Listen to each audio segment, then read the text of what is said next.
Horses out, Ibarra gets away immediately. Danari inside, Multiply. Gentle Irony alongside third and followed by four band only.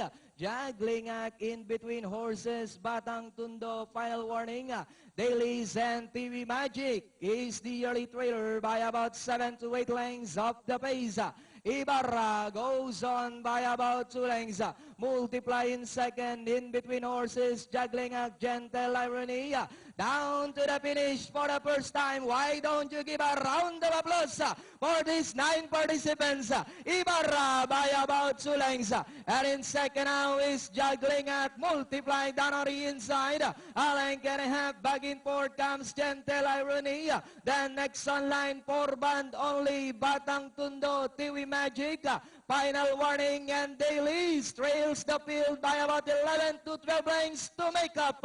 Meanwhile, we have Ibarra by about 3 lengths.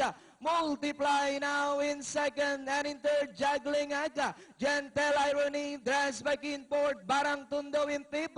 4 band only in 6, 7 is Dailies. Then followed by TV Magic and final warning. The stage is set with 600 to go. Ibarra moving up by the release, Multiply. And 4 lengths away in third, Gentle Irony, Batang Tundo.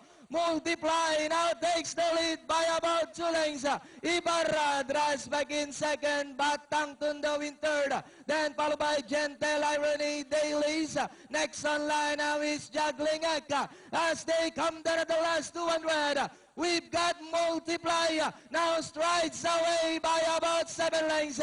Ibarra moving up, Dailies on the outside. Last 100 meters, we have Multiply by about 7 lengths over Dailies, Batang Tundo. And nearing the finish line, Ambassador Eduardo M. Coanco Jr. Cup belongs to Multiply. Second, Dailies, Batang Tundo, Ibarra.